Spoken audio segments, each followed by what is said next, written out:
Bonjour à tous, bienvenue dans cette tentative pour enregistrer des corrections en ligne. J'espère que ça va marcher du premier coup si possible. Et donc pour ce premier test, aujourd'hui on va parler de prédicats. Donc quelques rappels de cours, mais vous avez déjà vu tout ça. Si vous êtes au taquet, passez à la vidéo suivante. Sinon, quelques points de rappel. Un prédicat sur un ensemble A, c'est une expression qui, à tout élément de A, va associer une proposition P de X.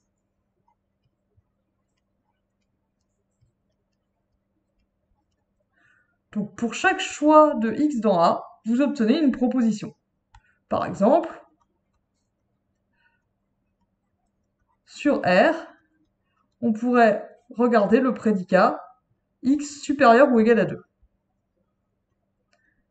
Et vous voyez que pour chaque choix de X, j'obtiens une proposition. Par exemple, P de 3, c'est la proposition 3 supérieur ou égal à 2.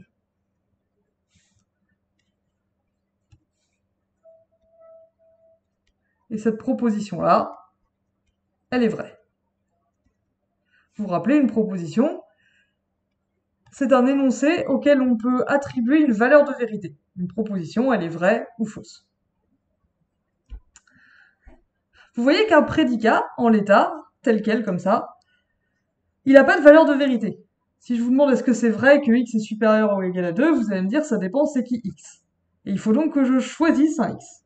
Et une fois que j'ai choisi un x, ici j'ai choisi x égale 3, j'obtiens 3 supérieur ou égal à 2, et là si je vous demande est-ce que c'est vrai, vous allez pouvoir me dire oui. Et si je prends p de moins 38, donc je choisis x égale moins 38, j'obtiens la proposition moins 38 supérieur ou égal à 2, c'est aussi une proposition. Je peux vous demander si c'est vrai ou faux, et normalement vous devriez me répondre à l'unisson que c'est faux.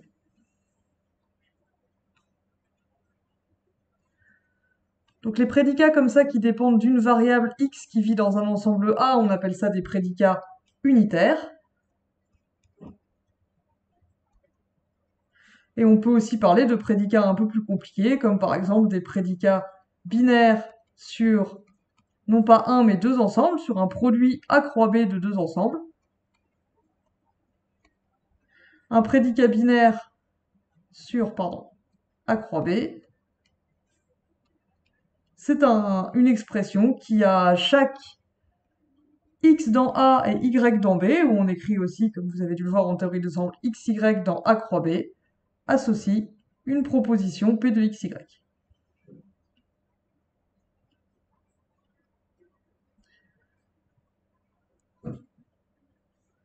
Un exemple, où je vais prendre A égale B égale R.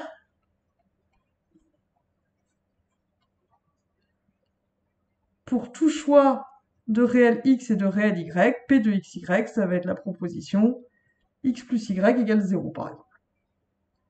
Et là encore, si je vous demande est-ce que P de xy est vrai, est-ce que x plus y égale 0, c'est vrai, vous allez me dire ça dépend, j'ai besoin de savoir qui est x et qui est y. Et si j'en choisis 2, par exemple, j'obtiens que P de 3, 6, c'est la proposition 3 plus 6 égale 0, qui est fausse.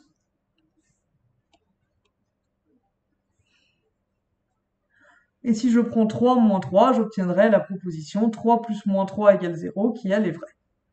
Une remarque, c'est que si je ne spécifie qu'un des deux éléments, si je ne spécifie que y,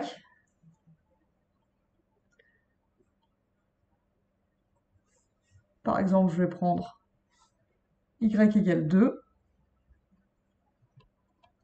ça me donne x plus 2 égale 0, j'obtiens donc un prédicat unitaire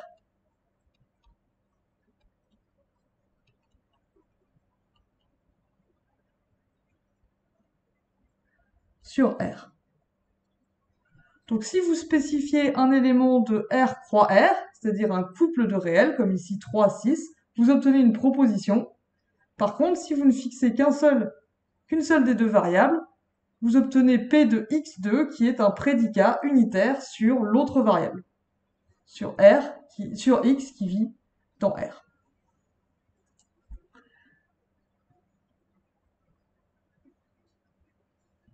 Évidemment, il pourrait être un peu long d'énumérer tous les éléments de A et de B et de regarder toutes les propositions une par une et de les énoncer une par une.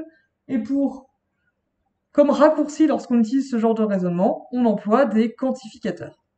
Un quantificateur, on va commencer par le cas simple d'un prédicat unitaire. Donc P de x, c'est un prédicat sur un ensemble A.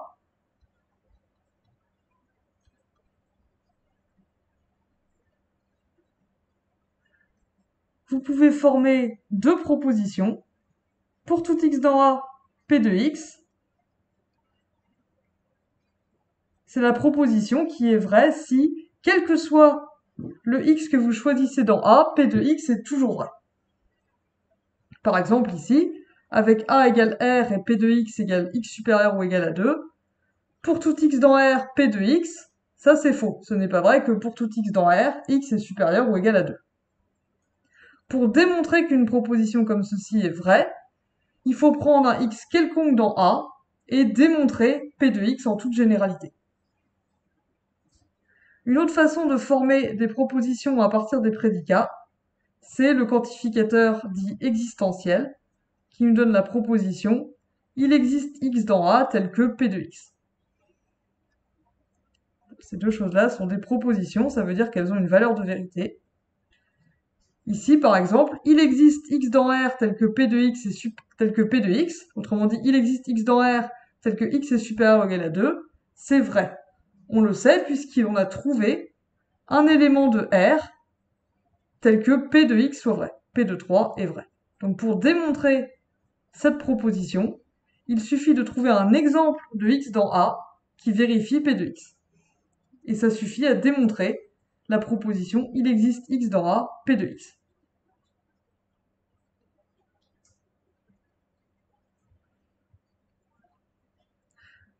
Puisque pour tout x dans A, P de x et il existe x dans A, P de x sont des propositions, on a vu au chapitre précédent, au TD précédent, qu'elles devaient avoir une négation. La négation de pour tout x dans A, P de x, c'est la proposition qui est vraie, si et seulement si, pour tout x dans A, P de x est fausse.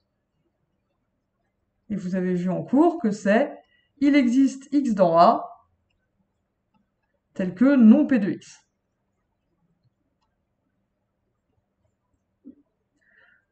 Quand est-ce que c'est faux que pour tout x dans A, P de x, quand je peux trouver un x dans A tel que non P de x.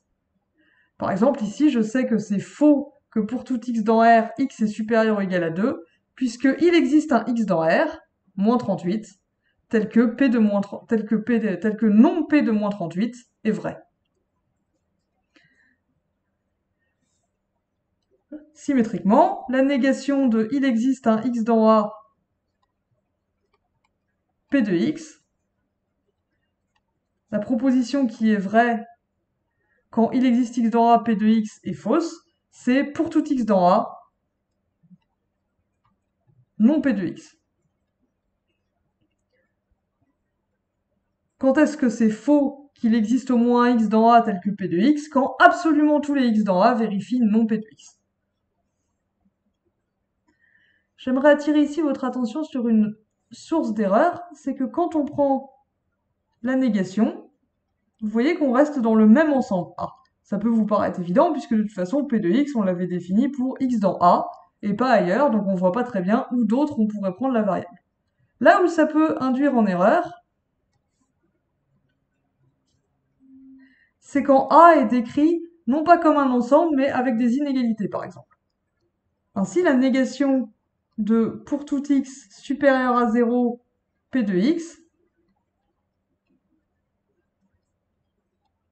c'est il existe x supérieur à 0, non P de x.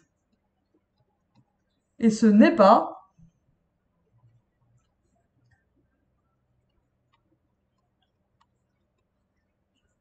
il existe x inférieur ou égal à 0, non P de x. Pourquoi c'est pas ça? Parce que ici, pour tout x supérieur à 0, on peut le réécrire pour tout x dans 0 ouvert plus l'infini. Et vous voyez ici, notre règle de négation, c'est que quand le prédicat est défini sur un certain ensemble A, comme ici l'intervalle 0 plus l'infini, alors sa négation est définie sur le même ensemble A. Donc ici, ce serait, il existe un x dans 0 plus l'infini ouvert. Autrement dit, il existe un x strictement supérieur à 0, tel que le nom P de x.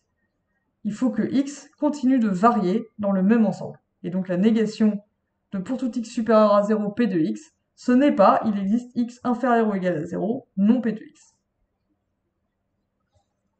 Sinon, ça reviendrait à dire il existe un x n'appartenant pas à A, et dans ce cas-là, on va me dire d'accord, et il habite où x? Donc faites attention à ce point. Et enfin, un dernier point que vous avez dû voir, c'est qu'on peut former des propositions plus complexes à partir de prédicats binaires en empilant en quelque sorte les quantificateurs. Par exemple, pour tout x dans A, il existe y dans B, P de xy, c'est un P là, contrairement aux apparences.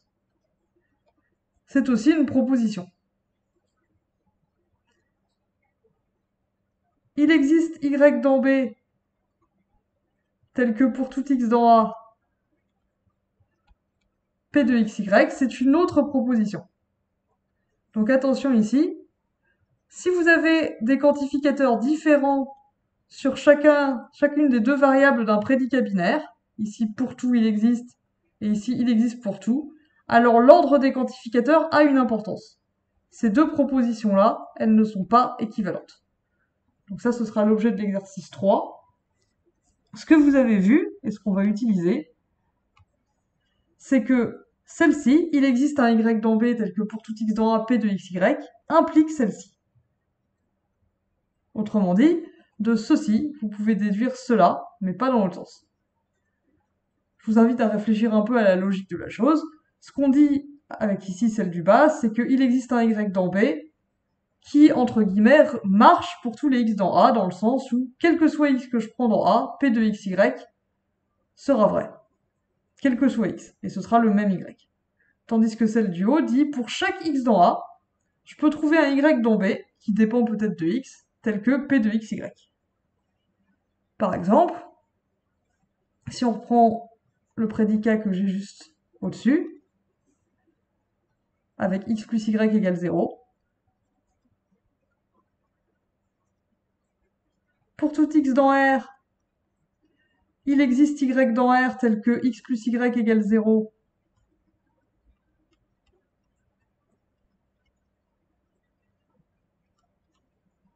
Ça c'est vrai. Quel que soit x dans R, je peux trouver un certain y qui va être égal à moins x, tel que x plus y égale 0. Par contre, il est faux qu'il existe un y dans R tel que pour n'importe quel x dans A, dans R du coup, x plus y égale 0. Quel que soit le y que je trouve, je pourrais toujours trouver un x tel que x plus y n'est pas égal à 0. Celle-là, elle est fausse. Donc ça nous montre bien que ces deux propositions-là ne sont pas équivalentes et que l'ordre des quantificateurs, quand il y en a plusieurs, a une importance. Sauf s'ils sont tous les mêmes. Si c'était pour tout x dans A, pour tout y dans B, P de xy, ce serait pareil d'avoir pour tout y dans B, pour tout x dans A, P de xy. Mais quand ils sont différents, ça a une importance, comme on va le revoir à l'exercice 3. Mais avant ça, on va faire quelques autres exemples avec les exercices 1 et 2. Et je vous retrouve dans la vidéo suivante pour faire ça.